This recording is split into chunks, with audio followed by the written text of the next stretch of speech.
नमस्कार बंधुगण स्वागत करुछि आमर अंकिता जीके चैनल को मो ना भेस्मिनी आम घर रायगड़ा आउ मो बयस मात्र 19 वर्ष मो दूध कांडी देखि मते समस्ते गेहिबा पई पागल होई जानती मु किंतु से भली झियो नुहे क्लास रे सबु बेले फास्ट होई थाए मु एबे कटक रे घर भड़ा नेई बैंक चाकिरी पई प्रस्तुत हेउछि मु भल चाकिरीटिए करिबा पई सबुबेले मन देई पाठ पढ़ुथिली मु सेठी बहुत सांग मानंक सहित मिसी रहिली आमे 5 जण झियो मिसी गोटिए बड़ रूम रे रहुथिलो सेमाने सबुबेले तांको बॉयफ्रेंडंक सहित सबुबेले कथा होई थांती किंतु मोते सेगुडाक जमारू बी भल लागेना मोर पाठ पढ़ारे बहुत डिस्टर्ब हेला तेणु मु आउ गोटे सांग सहित मिसी आउ गोटे रूम भड़ा नहीं सेठारे जाई रहिलु आमे जेउ भड़ा घरे रहु सेही घरर मालिक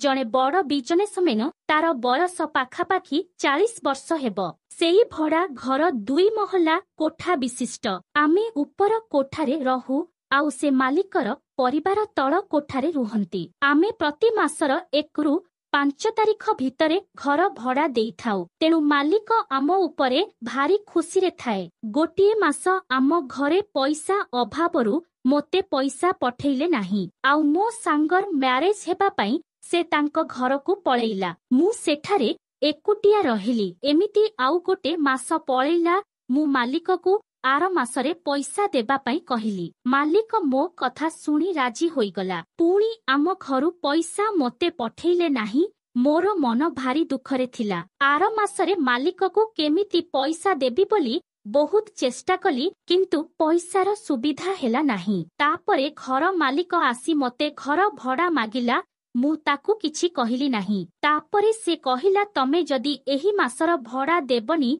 ताहेले तमे घर छाड़ी दियो बोली कहिला मते बहुत कष्ट हेला से मो कथा को न सुनी रागरे सेठारु पळेई गला सेइठु मालिक 10 दिन परे पुणी आसी कहिला घर भड़ा देब कि मु कहिली ना देई पारिबिनी आज्ञा मो पाखरे जमारू भी पैसा नाही सेइठु मालिक कहिला तेबे कोन करिबो कुह मु कहिली आपण जाहा कहिबे ताहा करिबी तापरे मालिक आसी मो पाखरे बसिला आउ मो हाथ को धरी कहिला मोते टिके देब कि गिहणा मु सेइठु कहिली एकण कहुछंती आपण तापरे मालिक कहिला आजी रातिरे चिंता करिकी काली मोते कहिबो मोते सेदिन रातिरे जमारू भी निद हेलानी मु कोन करिबी किछि जानि पारु नथिली सेदिन रातिरे मु खाई सारी सोईबा पई खटकू आसिली किए गोटे आसी कबाट ठक ठक कला मु जाई कबाट खोलिला बेलकू मालिक आसुछंती तापरे मालिक कहिले कोन चिंता कल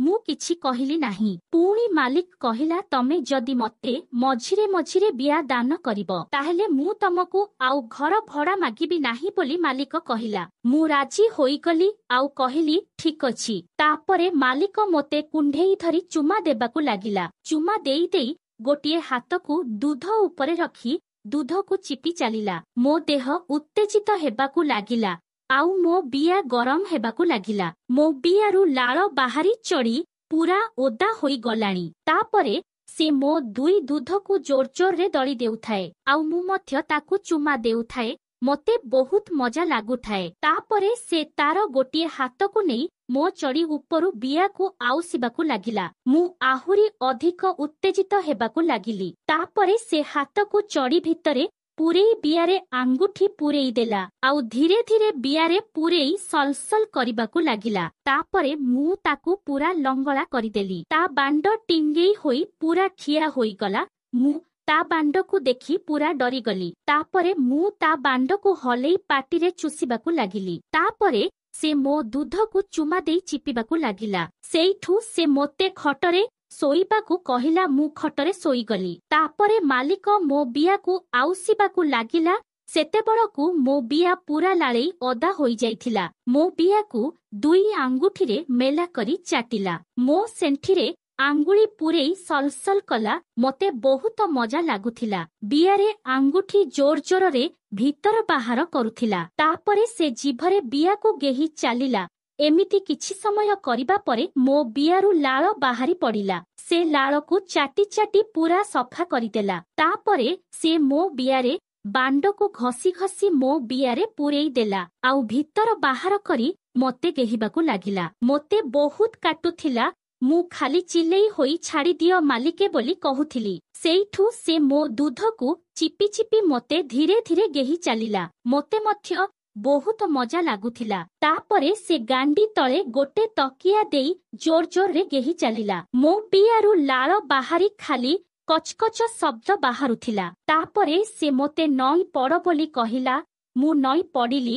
ସେ ମୋ ପଛପଟକୁ ବିଆରେ ବାଣ୍ଡ ପୂରେଇ ଗେହି ଚାଲିଲା। କୁକୁର ଗିହଣାରେ ଅଣ୍ଟାକୁ ଧରି ଜୋର ଜୋର ନିର୍ଧୁମ ଗେହି ଚାଲିଲା। 15 ମିନିଟ୍ ଏମିତି ଗେହିବା ପରେ ତା ବାଣ୍ଡରୁ ଗରମ ବୀଜ ବାହାରି ପଡ଼ିଲା ଆଉ ମୋ ବିଆ ଭିତରେ ଭର୍ତ୍ତି ହୋଇଗଲା। ତାପରେ ଆମେ ଦୁହେଁ ହାଲିଆ ହୋଇ ଶୋଇ ପଡ଼ିଲୁ। ସେହି ଦିନଠାରୁ ମୁଁ ତାକୁ ଘର ଭଡ଼ା ବଦଳରେ ବିଆ ଦାନ କରି ଘରେ ରହୁଛି। ପୁନଶ୍ଚ ଆଉ ଗୋଟେ ଦିନ ମାଲିକ ତାର ସାଙ୍ଗ ସହିତ ଆସିଲା। ମୋ ରୁମରେ ମଦ ଚିକେନ କଷି ଖାଇ ମୋତେ କେମତି ଗେହିଲେ ଶୁଣିଲେ ବାଣ୍ଡରୁ ରସ ବାହାରି ପଡ଼ିବ। ମୁଁ ପୁରା ନିଦରେ ଶୋଇ ପଡ଼ିଥିଲି। ସେମାନେ 2 ଜଣ ଆସି ମୁଁ ଶୋଇଥିବା ଖଟରେ 2 ସାଇଡ୍ରେ ରହି ଜଣେ ମୋ ପ୍ୟାଣ୍ଟକୁ ଖୋଲି ଦେଲା ଆଉ ଜଣେ ମୋ ସାର୍ଟକୁ ଖୋଲିଦେଲା। ମୁଁ ପୁରା ଅର୍ଦ୍ଧ ଲଙ୍ଗଳା ହୋଇଗଲି। ମୋ ନିଦ ଭାଙ୍ଗିଗଲା। ମୁଁ ତାଙ୍କଠାରୁ ଯେତେ ଛଡ଼େଇ ହେଉଥିଲି ସେ ଦୁହେଁ ମୋତେ ଜମାରୁ ବି ଛାଡ଼ୁ ନଥିଲେ। ଜଣେ ମୋ ବିଆରେ ଆଙ୍ଗୁଠି ପୂରେଇ ଚାଟିଲା ବେଳକୁ ଆଉ ଜଣେ ମୋ ଦୁଧକୁ ଚିପୁଥିଲା। ମୁଁ ସେମିତି ଲଙ୍ଗଳା ହୋଇ ରହିଥିଲି। ସେମାନେ 2 ଜଣ ଆଉ ମୁଁ ଜଣେ କଣ କରିବି କିଛି ଜାଣିପାରିଲି ନାହିଁ। ତାପରେ ମାଲିକ ମୋ ଚୁଟିକୁ ଧରି ମୁହଁରେ ବାଣ୍ଡକୁ ପୂରେଇ ଦେଲେ ଆଉ ମାଲିକର ସାଙ୍ଗ ମୋ ବିଆରେ ଆଙ୍ଗୁଳି ପୂରେଇ ସେମିତି ଜିଭରେ ସଲସଲ କରି ଗେହି ଚାଲୁଥାଏ। କିଛି ସମୟ ମୋତେ ଏମିତି କରିବା ପରେ ତାପରେ ସେମାନେ ଦୁହେଁ ମୋତେ ଖଟରେ ଶୁଆଇ ଦେଲେ ଆଉ ମୋ ବିଆରେ ଜଣେ ଗେହିଲା ବେଳକୁ ଜଣେ ମୋ ଗାଣ୍ଡିରେ ଗେହୁଥିଲା। ମୋତେ ବହୁତ କାଟୁଥିଲା। ମୁଁ କଷ୍ଟରେ କାନ୍ଦି ପକାଉଥିଲି। ସେମାନେ ଦୁହେଁ ମୋତେ 20 ମିନିଟ୍ ପର୍ଯ୍ୟନ୍ତ ସେମିତି ଗେହି ଚାଲିଲେ। ତାପରେ ମାଲିକ ଉଠି ଆସି ମୋ ମୁହଁରେ ବାଣ୍ଡକୁ ପୂରେଇ ବାହାର ଭିତର କରି ଗେହି ଚାଲିଲା ଆଉ ମାଲିକର ସାଙ୍ଗ ମୋ ବିଆରେ ଗେହୁଥିଲା। କିଛି ସମୟ ଏମିତି ଗେହିବା ପରେ 2 ଜଣଙ୍କ ବୀଜ ବାହାରି ପଡ଼ିଲା। ସେ ବୀଜକୁ ମୋ ଦୁଧରେ ପକେଇ ଦୁହେଁ ଚାଟି ଚାଟି ପୁରା ସଫା କରିଦେଲି। ତାପରେ ସେମାନେ ଦୁହେଁ ପଳେଇ ଗଲେ। ମୁଁ ବହୁତ କାନ୍ଦିଲି। ତା ପରଦିନ ମୁଁ ଘର ଛାଡ଼ି ଆମ ଘରକୁ ପଳେଇ ଆସିଲି। ଯଦି କାହାଣୀଟି ଭଲ ଲାଗିଲା ତେବେ ଭିଡିଓକୁ ଗୋଟେ ଲାଇକ୍ କରନ୍ତୁ।